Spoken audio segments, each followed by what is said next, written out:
Hello students, आज हम लोग सीखेंगे प्रकाश का परावर्तन। क्या सीखेंगे? प्रकाश का परावर्तन। सबसे पहले इसमें हमको देखना होगा प्रकाश क्या किसे कहते हैं। क्या देखना होगा? प्रकाश किसे कहते हैं। तो पहली बात, प्रकाश होता क्या है? प्रकाश होता क्या है? तो प्रकाश क्या है कि एक ऐसा चीज है, एक ऐसा ऊर्जा का स्रोत है। क्या है? पहली बात तो क्या समझना है, प्रकाश क्या है? एनर्जी है। प्रकाश क्या है?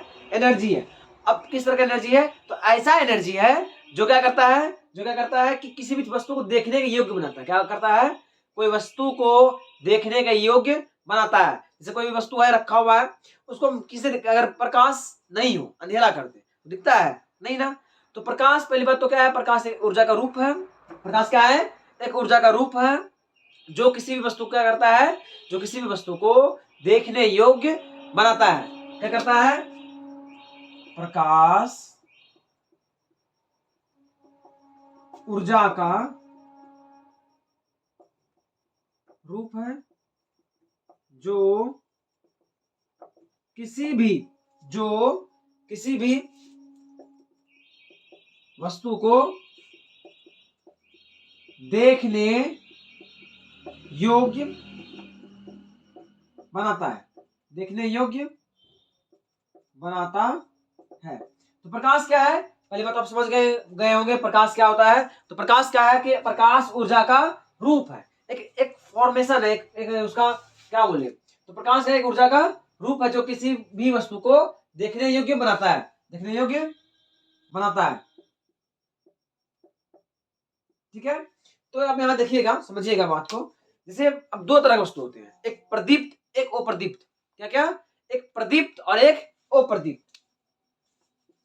प्रदीप्त वस्तु किसको बोलते हैं और अप्रदीप्त वस्तु किसको बोलते हैं? समझिएगा। प्रदीप्त वस्तु क्या है? तो ऐसा वस्तु जिससे प्रकाश निकले, जिससे प्रकाश निकले, उत्पन्न होता हो, उसे क्या बोलते हैं? प्रदीप्त वस्तु। और ऐसा वस्तु जिससे प्रकाश उत्पन्न ना होता हो, जिससे प्रकाश निकले नहीं, उसे क्या बोलते हैं? अप्रदीप्त वस्तु। फिर से देखिएगा, ऐसा वस्तु जिससे प्रकाश निकले, बाहर की ओर निकले, उत्पन्न करे, तो उसे क्या बोलते हैं? प्रदीप्त वस्तु।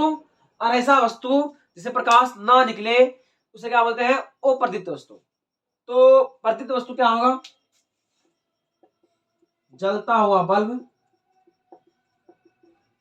जलता हुआ बल्ब। फिर और क्या होगा?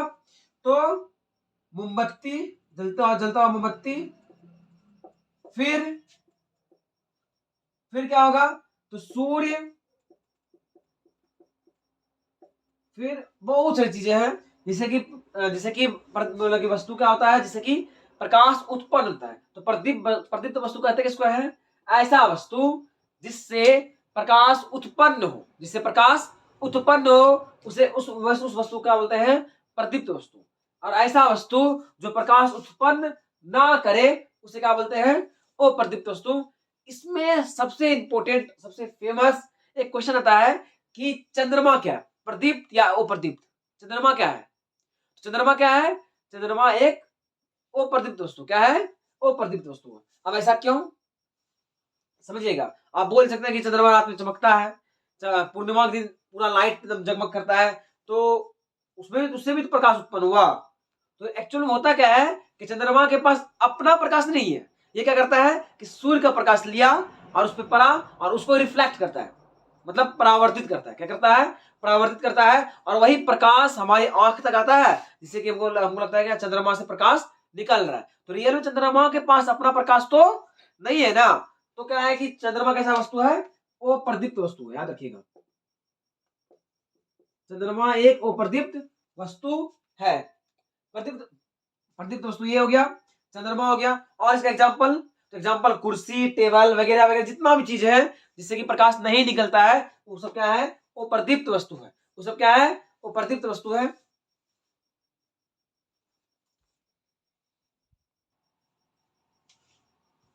अब हम लोग प्रदीप्त और अप्रदीप्त वस्तु समझ लिए। अब समझते हैं एक होता है पारदर्शी, अपारदर्शी और पारभासी। तीन तरह की वस्तु, पारदर्शी, अपारदर्शी और पारभासी। और इससे पहले एक चीज समझ लेते हैं, किरण पुंज। क्या समझते हैं? बहुत ही इंपॉर्टेंट, किरण पुंज। ये क्या होते हैं? किरण पुंज। तो क्या है किरण पुंज, क्या है कि किरणों के समूह को, एक से ज्यादा किरण आया तो किरणों के समूह क्या बोलते हैं हम लोग, किरण पुंज। क्या बोलते हैं, किरण पुंज। देखिए किरणों के समूह को किरण पुंज कहते हैं। किरणों के समूह को क्या बोलते हैं, किरण पुंज कहते हैं। क्या बोलते हैं, किरण पुंज। फिर से देखिएगा, किरणों के समूह को किरण पुंज कहते हैं। अब ये तीन प्रकार के होते हैं। पहला है, इसको बोलते हैं, एक को बोलते हैं समांतर किरण पुंज,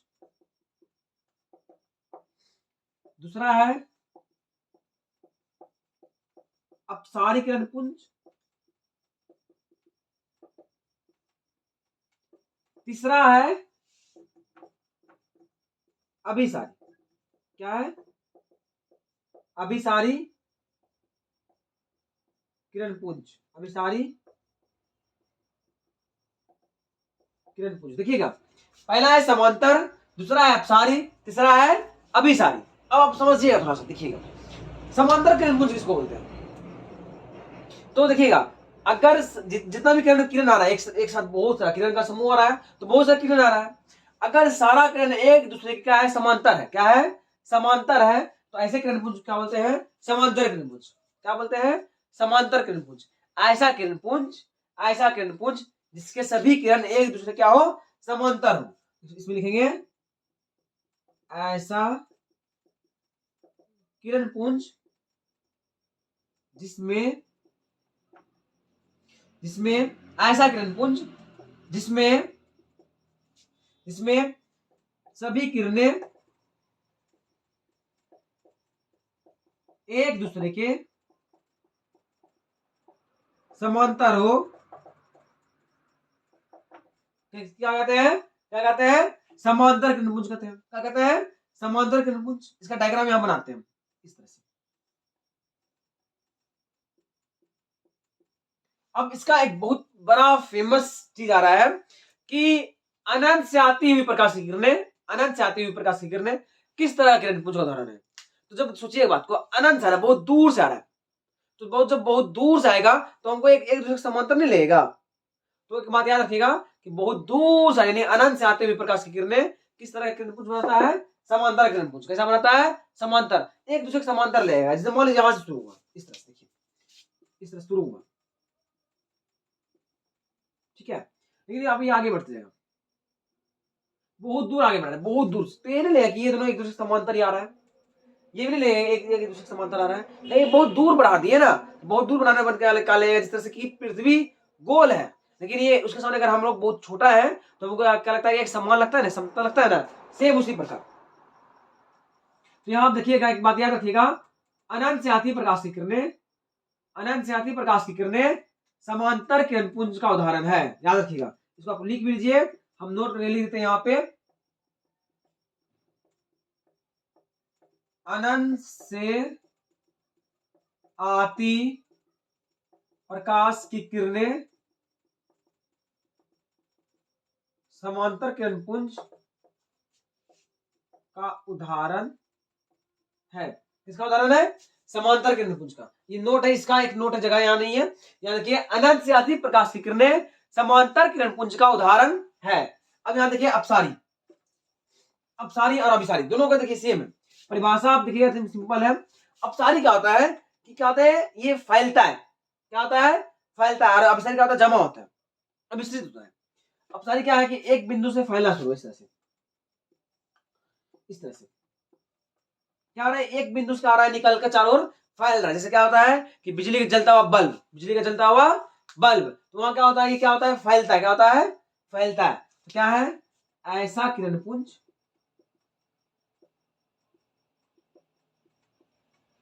जिसमें किरणें एक जगह से उत्पन्न होकर चारों ओर फैले, तो ऐसे किरणों के समूह को क्या बोलते हैं, अपसारी किरण पुंज कहते हैं। क्या क्या बोलते हैं, अपसारी किरण पुंज, क्या बोले, ऐसा किरण पुंज जिसमें किरणें एक जगह से उत्पन्न होकर चारों ओर क्या हो, फैले, चारों ओर क्या हो, फैले, तो उसे क्या बोलते हैं, अपसारी किरण पुंज, फैले, उसे क्या बोलते हैं, अपसारी किरण पुंज। फिर से देखिएगा, ऐसा किरण पुंज जिसमें किरणें एक जगह से उत्पन्न होकर क्या हो, चारों ओर फैले, चारों ओर क्या हो, फैले, तो ऐसे किरण पुंज क्या बोलते हैं, अपसारी किरण पुंज। अब आता है अभिसारी, क्या आता है, अभिसारी, तो सेम है, इसका उल्टा है, जस्ट उल्टा है, इसमें क्या होगा, फैल रहा था, इसमें क्या होगा, जमा होगा, इस तरह से क्या होगा, जमा होगा, इस तरह से क्या होगा कि चारों ओर से आ करके एक बिंदु पे जमा हो रहा है, तो क्या होगा, तो उसको क्या बोलते हैं, अभिसारी, क्या बोलते हैं, अभिसारी, क्या हो रहा है, अभिस्त्रित हो रहा है, क्या हो रहा है, अभिस्त्रित हो रहा है, मतलब क्या हो रहा है, जमा हो रहा है, क्या हो रहा है, जमा हो रहा है, तो ऐसा किरण पुंज जिसमें किरणें एक जगह का हो, जमा हो, एक बिंदु क्या हो, जमा हो, तो ऐसे किरणों को समूह क्या बोलते हैं, अभिसारी। इसका लिख दीजिएगा, ऐसा किरण पुंज जिसमें किरणें एक जगह से एक जगह जिसमें किरणें एक जगह जमा हो, तो उसे क्या बोलते हैं, अभिसारी किरण पुंज, क्या क्या क्या बोलते हैं, अभिसारी किरण पुंज। ऐसा किरण पुंज जिसमें किरणें एक जगह जमा हो, उसे क्या बोलते हैं, अभिसारी। इसका डायग्राम यहाँ है, इसका यहाँ है, आप इसमें एरो देना मत भूलिएगा, इस तरह से। समांतर क्या होता है, ऐसा किरण पुंज जिसमें क्या हो, एक सब सारा किरण क्या हो, एक दूसरे के पैरेलल हो, समांतर हो। और इसमें क्या होता है, ऐसा किरण है जिसमें क्या होता है कि एक जगह से उत्पन्न होता है, और इसमें क्या होता है, एक जगह पे जमा होता है। तो आप एक बार देख लीजिए, और एक बात याद रखिएगा, अनंत से आते हुए प्रकाश की किरणें समांतर किरण पुंज है। कैसा किरण पुंज है, समांतर किरण पुंज, अनंत से आती प्रकाश की किरणें समांतर किरण पुंज है, याद रखिएगा।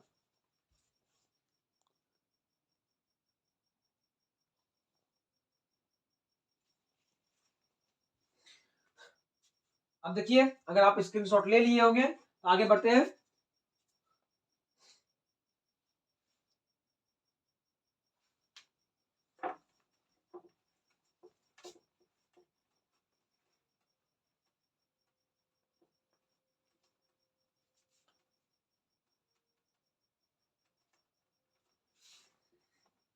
अब हम लोग देखेंगे पारदर्शी, अपारदर्शी और पारभासी। क्या देखेंगे, पारदर्शी, अपारदर्शी और पारभासी वस्तुएं। तो ऐसा वस्तु जिससे कि प्रकाश की किरण आसानी से पार हो जाए, पारदर्शी। ऐसा वस्तु जिससे प्रकाश की किरण आंशिक रूप से हल्का फुल्का पार हो पाए, पारभासी। और जिसे पार ही ना हो पाए, तो जिससे पार ही नहीं हो पाए, उसे पारभासी, क्या है, सॉरी, अपारदर्शी। फिर से देखिएगा, पारदर्शी, ऐसा वस्तु जिससे प्रकाश आसानी से पार हो जाए, आसानी से पार हो जाए, उसे क्या बोलते हैं, उसे क्या बोलते हैं, पारदर्शी। क्या बोलते हैं, पारदर्शी। अपारदर्शी किसको बोलते हैं, ऐसा वस्तु जिसमें प्रकाश आसानी से पार ना हो पाए, उसे क्या बोलते हैं, अपारदर्शी। और पारभासी किसको बोलते हैं, आप देखिएगा, पारभासी के हल्का फुल्का, क्या हो, हल्का फुल्का। तो ऐसा वस्तु जिसमें प्रकाश आसानी से, जिसमें प्रकाश अंशतः रूप से पार हो पाए, तो ऐसे वस्तुओं को, ऐसे वस्तुओं को पारदर्शी, पारभासी वस्तु कहते हैं। समझिएगा बात को, समझ गए अच्छा से। पारदर्शी क्या है? जिसे प्रकाश आसानी से पार हो सके। पारदर्शी क्या है? ऐसा वस्तु जिसे प्रकाश आसानी से पार हो सके। अपारदर्शी क्या है? जिससे कि प्रकाश आसानी से पार ना हो पाए। और पारभासी क्या है? कि ऐसा वस्तु जिससे प्रकाश पार हो, लेकिन कैसा हो? अंततः रूप से। देखो एग्जाम्पल, एक कांच का टुकड़ा लीजिएगा, उसको टॉर्च जलाइएगा, पूरा पार हो जाएगा पूरी तरह से। आपको कांच के टुकड़ा से आर पार भी आसानी से हम लोग को दिखता है। इसका मतलब क्या है कि कांच का टुकड़ा कैसा वस्तु है? पारदर्शी। अब एक कपड़ा लीजिए, उसको देखिए, उसके उसके सामने टॉर्च जलाइए, तो प्रकाश उससे पार नहीं हो पाएगा, उससे प्रकाश पार नहीं हो पाएगा। दीवार रख लीजिए, तो उसमें टॉर्च जलाइए तो बाहर नहीं जा पाएगा। तो ऐसा वस्तु क्या क्या बोलेंगे? अपारदर्शी, जिसे प्रकाश पार ही ना हो पाए, जिसे प्रकाश पार ही नहीं हो पाए। क्या है अपारदर्शी? पारभासी क्या है? तो ऐसा वस्तु जिससे प्रकाश क्या है कि पार ही सॉरी पार हो, हल्का फुल्का पार। जैसे आप देखिएगा कि तेल लगा हुआ, तेल का धब्बा लगा हुआ है, कागज लीजिएगा, उसे किसी देखिएगा तो क्या होगा कि धुंधला दिखेगा। क्या होगा? ऐसा नहीं कि नहीं दिखेगा, दिखेगा, लेकिन कैसा कैसे दिखेगा? धुंधला। कैसा दिखेगा? धुंधला। तो ऐसा वस्तु क्या बोलते हैं? पारभासी, जिससे क्या होता है कि हल्का फुल्का प्रकाश पार। तो इसका एग्जाम्पल क्या हो गया? कांच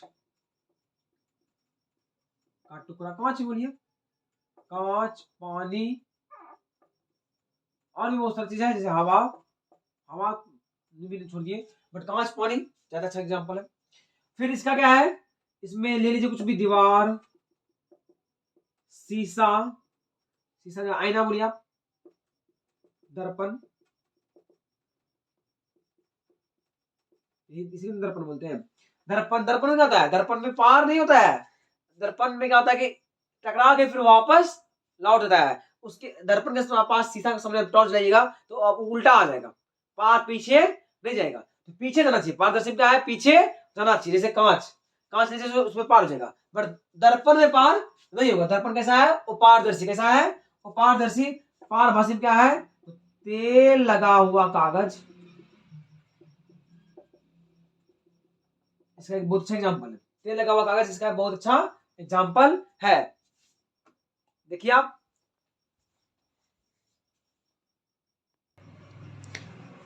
अभी आप देखिए यहाँ पे कुछ चीजें लिखा हुआ है। अभी हम लोग परावर्तन का नियम पढ़ेंगे, बट इस नियम को पढ़ने से पहले ये सब चीज क्लियर होना चाहिए। पहली बात तो पहली बात तो परावर्तक सतह कहते किसको है? परावर्तक सतह कहते किसको है? तो जैसे समझिए बात को कि ये जो प्रकाश का परावर्तन पढ़ रहे हैं, तीन तरह का हम लोग अभी इससे पहले पढ़े, तीन तरह का सरफेस पढ़े।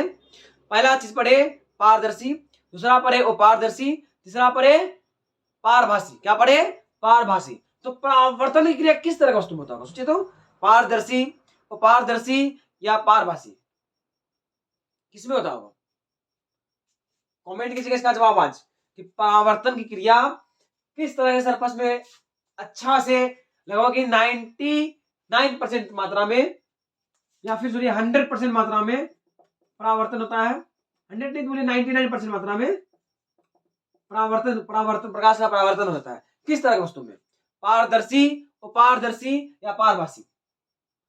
किस तरह की वस्तु में 99% प्रकाश का परावर्तन या अपवर्तन या क्या बोलते हैं, सॉरी अपवर्तन बोलते हैं। प्रकाश का परावर्तन किस तरह की वस्तु में होता है? पारभासी, पारदर्शी और अपारदर्शी, तीनों में से किस तरह की वस्तु में परावर्तन क्रिया होता है? इसका आप आंसर खोजिएगा आज। इससे पहले हम लोग, उसके बाद हम लोग देखते हैं कि इसका आंसर आप कल देखेंगे। आपको आप लोग कमेंट कीजिएगा इसका आंसर को। हम लोग देखते हैं कि परावर्तक सतह क्या होता है। तो जिस पर मान लीजिए सतह, जिस पर प्रकाश आया, जिस पर प्रकाश आया और टकरा के गया, प्रकाश आया और टकरा के गया, जिस पर प्रकाश आता है टकरा जाता है, यानी जिस पर प्रकाश का परावर्तन की घटना होता है, जिस सतह पर, जिस सतह पर प्रकाश का परावर्तन का घटना होता है, उस सतह क्या बोलते हैं? परावर्तक सतह। क्या बोलते हैं? परावर्तक सतह। फिर देखिए आपतित किरण, क्या देखेंगे? आपतित किरण किसको बोलते हैं? तो आपतित किरण क्या है कि जैसे देखिए इस तरह से है, तो जो किरण प्रकाश का परावर्तन के लिए दर्पण पर आपतित होती है, जो किरण प्रकाश के परावर्तन के लिए दर्पण पर गिरती है या आपतित होती है, तो उस किरण को क्या बोलते हैं? आपतित किरण। क्या बोलते हैं? आपतित किरण। यानी जो किरण प्रकाश के परावर्तन के लिए दर्पण पर आया उसको क्या बोले हम लोग? आपतित किरण। परावर्तित किरण क्या हुआ? तो दर्पण से परावर्तन के बाद जो किरण वापस लौटता है, दर्पण से परावर्तन के बाद जो किरण वापस लौटता है उसे क्या बोलते हैं? परावर्तित किरण। फिर से देखिए, जानिएगा परावर्तक सतह क्या है? तो ऐसा सतह जिस पर प्रकाश का परावर्तन होता है, जिस पर प्रकाश का परावर्तन की क्रिया होता है उस सतह क्या बोलते हैं? परावर्तक सतह। आपतित किरण क्या है? आपतित किरण तो ऐसा किरण जो परावर्तन के लिए सतह पर गिरती है, जो परावर्तन के लिए सतह पर गिरती है उस किरण को क्या बोलते हैं? आपतित किरण। परावर्तित किरण किसको बोले? तो ऐसा किरण जो परावर्तन के बाद दर्पण से वापस आती है, परावर्तन के बाद दर्पण से वापस आती है उसे क्या बोलते हैं? परावर्तित किरण। अब आता है आपतन कोण। उस सबसे पहले हम लोग सीखते हैं अभिलंब। क्या सीखते हैं? अभिलंब। देखिएगा, समझिएगा अभिलंब क्या है कि जैसे ये सतह है, ये सतह है, तो ये सतह पर जो लंबवत खींचते हैं, एक इस सतह पर जो लंब होगा, चाहे यहां खींच लीजिए, चाहे यहां खींच लीजिए, चाहे यहां खींच लीजिए, कहीं पे भी खींच लीजिए, सतह पर कहीं पर भी एक रेखा जो कि सतह क्या हो? लंब 90 डिग्री क्या हो? 90 डिग्री हो, लंब हो, उस सतह क्या बोलते हैं हम लोग? अभिलंब। क्या बोलते हैं? अभिलंब। ना कि सिर्फ ये भी अभिलंब है, ये भी अभिलंब है, और जितना हम लाइन खींच ले जो कि क्या हो? इस सतह के लंबवत हो। क्या हो? इस सतह के लंबवत हो, उस सतह क्या बोलते हैं हम लोग? अभिलंब। क्या बोलते हैं? अभिलंब। तो अभिलंब सिर्फ ये नहीं होगा, भले हम लोग दिखाते हैं यहाँ पे कि हमको इस चीज से काम होता है। तो क्या है कि ऐसा वह रेखा जो परावर्तक सतह, जो परावर्तक सतह पर लंब हो उस रेखा क्या बोलते हैं? अभिलंब। वह रेखा जो परावर्तक सतह पर, परावर्तक सतह के साथ 90 डिग्री कोण बना ले, उस सतह क्या, उस रेखा क्या बोलते हैं? अभिलंब। वह रेखा जो परावर्तक सतह के साथ 90 डिग्री का कोण बना ले उस रेखा को अभिलंब कहते हैं। अब देखिए आपतन कोण, परावर्तन कोण। आपतन कोण, परावर्तन कोण, सिंपल, एकदम सिंपल। तो आपतित किरण और अभिलंब, आपतित किरण और अभिलंब याद रखिएगा, बहुत बहुत अच्छा से याद रखिएगा। आपतित किरण और अभिलंब के बीच का कोण को क्या बोलते हैं? आपतन कोण। क्या बोलते हैं? आपतन कोण। आपतित किरण और अभिलंब के बीच के कोण क्या बोलते हैं? आपतन कोण। इसको लिखते हैं कोण आई से। किसे लिखते हैं? कोण आई से। इसे लिखते हैं आई से, लिखते हैं इसका डिनोशन के, इसको डिनोट करते हैं आई से।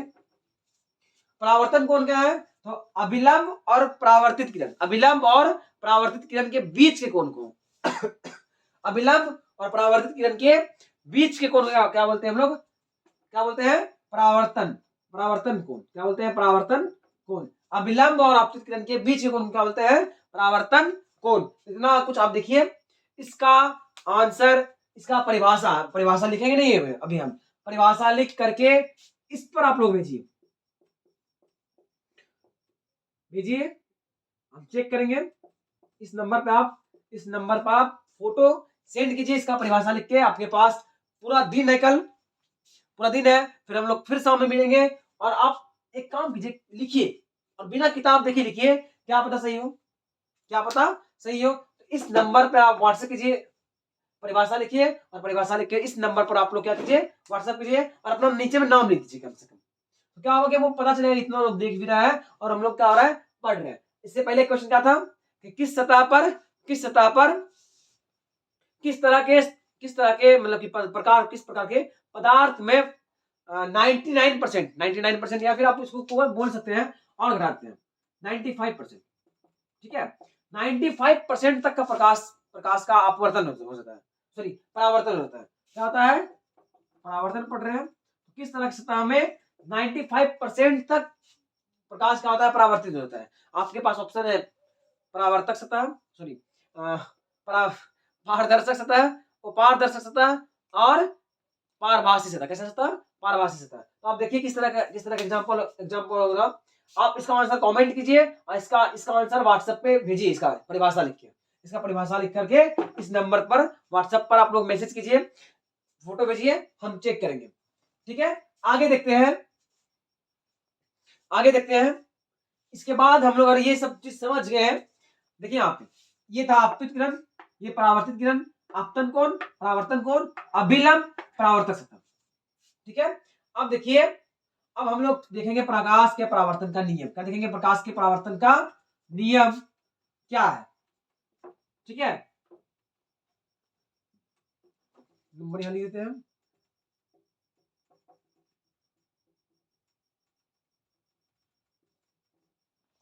प्रकाश के परावर्तन का नियम,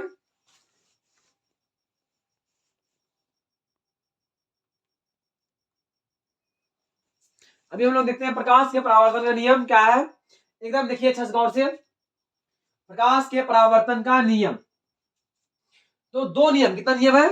दो नियम है। लेकिन इससे पहले समझते हैं प्रकाश का परावर्तन है क्या, और प्रकाश के परावर्तन नियम है क्या। तो सिंपल लॉजिक है, कोई अगर पूछे एकदम सबसे बकवास क्वेश्चन लग रहा है कि प्रकाश का परावर्तन का नियम क्या है, तो क्या है नियम?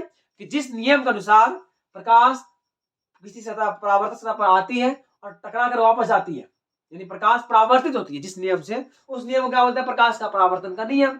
क्या बोलते हैं? प्रकाश के परावर्तन का नियम। तो यहाँ आप देखिएगा, देखिएगा प्रकाश के परावर्तन का नियम को दो नियम है। कितना नियम है? दो। याद करते हैं, पहले सिंपल देखिए, आपतित किरण, परावर्तित किरण और अभिलंब। आपतित किरण, परावर्तित किरण और अभिलंब तीनों एक सतह में होगा। क्या होगा? तीनों एक सतह में। प्रकाश के परावर्तन का नियम, प्रकाश के परावर्तन का नियम, तो जिस नियम से प्रकाश का परावर्तन होता है उस नियम को बोलते हैं प्रकाश का परावर्तन का नियम। अब दो नियम है। सबसे पहला है आपतित किरण, परावर्तित किरण और अभिलंब, तीनों एक ही सतह में होता है। तीनों एक ही सतह में होता है। आपतित किरण, परावर्तित किरण और अभिलंब तीनों एक ही सतह में होता है। और दूसरा नियम क्या है? आपतन कोण और परावर्तन कोण बराबर होता है, यानी अर्थात कोण आई बराबर कोण आर। एकदम एकदम रटा हुआ हो गया वही सब, एकदम रट लीजिए, एकदम सिंपल है। प्रकाश का परावर्तन नियम क्या है? सिंपल है। आपतित किरण, परावर्तित किरण और अभिलंब तीनों एक ही सतह में होता है। फिर क्या आता है? आपतन कोण और परावर्तन कोण क्या होता है? दोनों क्या होता है? बराबर होता है। क्या होता है? बराबर होता है। तो आपतित किरण, परावर्तित किरण और अभिलंब तीनों एक ही सतह में होता है। आपतन कोण और परावर्तन कोण दोनों क्या होता है? बराबर होता है। एक फिगर बना दीजिएगा बहुत अच्छा सा, इस तरह करके क्यूट सा फिगर। प्रकाश आया, प्रकाश गया, ठीक है, किरण आई और किरण गई, तो यहाँ कोण आई कोण आर बन गया। कोण आई कोण आर बन गया। आप देख लीजिए, एक बार इसको देख लीजिए। और आज के लिए बस हम लोग इतना ही रखते हैं। आपको होमवर्क मिल चुका है कि कोशिश कीजिएगा कि कल आपके पास पूरा दिन है, पूरा क्या है?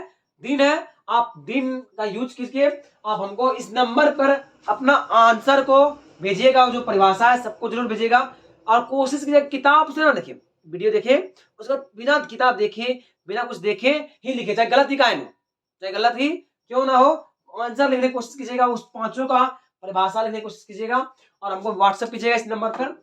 और दूसरी बात कि सारा कुछ को अब याद करते चल जाइए, जो भी पढ़ाए सारा कुछ याद करते चल जाइए। हम लोग इसका पहले थ्योरी कर लेंगे, 2 से 3 दिन लगेगा पूरा चैप्टर यानी पूरा ये जो चैप्टर है प्रकाश का परावर्तन, ये 2 से 3 दिन में पूरा थ्योरी हो जाएगा। हम लोग फिर इसके बाद शॉर्ट क्वेश्चन आंसर, फिर लॉन्ग क्वेश्चन आंसर और इसके ऑब्जेक्टिव्स को देखेंगे। तो सिंपल है, एक चैप्टर को 5 से 6 दिन देंगे और हम लोग जल्दी जल्दी आगे बढ़ेंगे। देखिए आप इसको